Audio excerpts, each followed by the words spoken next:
সামনেই লোকসভা নির্বাচন, তার মধ্যে তৃণমূল কর্মীর গলায় ধারালো অস্ত্রের কোপ মারার অভিযোগ বিজেপির বিরুদ্ধে। ঘটনাটি ঘটেছে গোঘাটের পশ্চিমপাড়া এলাকায়। ঘটনাটিকে কেন্দ্র করে রীতিমতো রণক্ষেত্রের চেহারা নেয় এলাকা জুড়ে। ইতিমধ্যেই ঘটনাস্থলে মোতায়েন করা হয়েছে বিশাল পুলিশ বাহিনী। জানা গেছে, এদিন চায়ের দোকানে বসেছিলেন তৃণমূলের দলীয় কর্মী জনার্দন দত্ত। প্রচারের জন্য পোস্টার ও ব্যানার লাগানোর প্রস্তুতি চলছিল।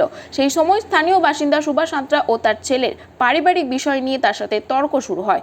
তর্ক চলাকালীন হঠাৎ সুভাষ সাঁতরা ধারালো অস্ত্র দিয়ে জনার্দন দত্তের গলায় আঘাত করেন। ঘটনাস্থলে গলা কেটে যায় তার। রক্তাক্ত অবস্থায় কামারপুকুর হাসপাতালে নিয়ে যাওয়া হয়। পরে অবস্থার অবনতি হলে তাকে আরামবাগ মেডিকেল কলেজ ও হাসপাতালে স্থানান্তরিত করা হয়। যদিও এই বিষয়ে অভিযোগ অস্বীকার করেছে বিজেপি নেতৃত্বরা। এই বিষয়ে সুভাষিস বাবু জানিয়েছেন, কে বা কারা তার গলায় ব্লেড চালিয়েছে তা স্পষ্টভাবে তিনি বলতে পারছেন না। এ বিষয়ে কি জানালেন তৃণমূল কর্মী সমর্থক ফরিদ খান ও বিজেপি নেত্রী দোলন দাস, এই বিষয়ে শুনুন বিস্তারিত। 24 আওয়ার্স আরামবাগের রিপোর্ট।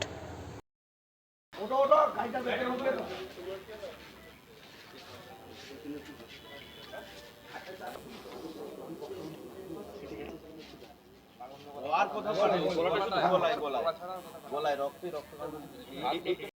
সাইডে দাঁড়াও, সব দেখছি।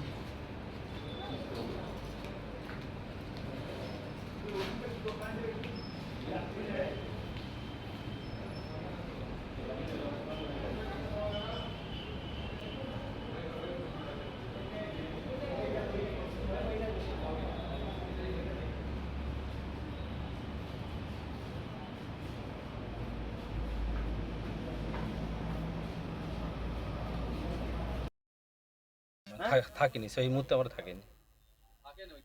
কারা মারলো বলে মনে করছেন? থাকিনি, দেখিনি, কি বলবো, থাকিনি তো। কি শুনেছেন কি? ও কাকার ব্লেডে করে গলাটা চিরে দিয়েছে। তাহলে এবার উনি আপনার কি আমার নিজের কাকা।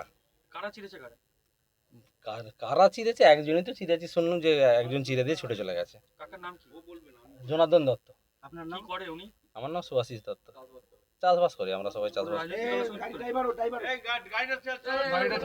আপনার নাম?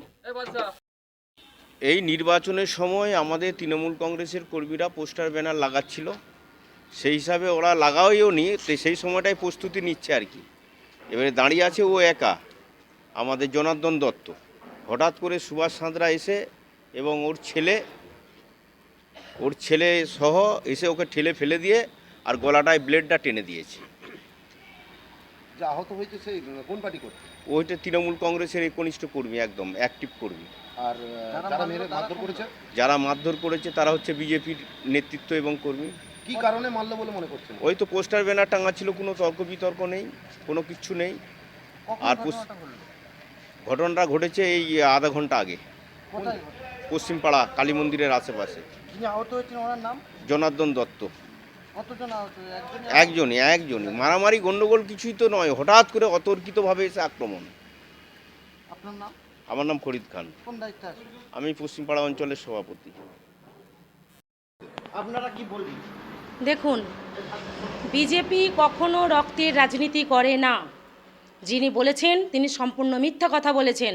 এবং এই ভোট সামনে, নির্বাচন ঘোষণা হয়ে গেছে, কিছু আমাদের বিজেপির কার্যকর্তাকে কেস দিয়ে এটা কেসে ঢুকিয়ে দেওয়ার লাইন চলছে। পুরোটাই বিজেপির তৃণমূলের গোষ্ঠীদ্বন্দ্ব, বিজেপির ঘাড়ে চাপিয়ে দেওয়ার চেষ্টা চলছে। আমি যতটুকু শুনেছি এই বিষয়টা সম্বন্ধে, যিনি আহত হয়েছেন ওনার বাড়ির লোককে গিয়ে একবার জিজ্ঞাসা করুন আপনারা যে এই কেসটার সঙ্গে কারা জড়িত। ওনাদের যে গোষ্ঠীদ্বন্দ্ব, ওনার ফ্যামিলির লোকেদেরকে জিজ্ঞাসা করলে আপনারা পুরো তথ্য ক্লিয়ার পেয়ে যাবেন। পুরোটাই তৃণমূলের নাটক, সাজানো গল্প, এছাড়া কিচ্ছু নেই। এর সাথে আমার বিজেপি দলের কোনো সংযোগ নেই, কোনো বিজেপির কার্যকর্তা জড়িত নয়। প্রশাসনিকভাবে ওনারা তদন্তে নামুক এবং ওনার যে দুটো ফ্যামিলি, ওই দুই ফ্যামিলিকে সামনে আনুক, তাহলে সত্যিটা অটোমেটিক সামনে এসে যাবে। আমার নাম দোলন দাস, গোঘাট বিধানসভার মণ্ডল ওয়ানের মণ্ডল সভাপতি।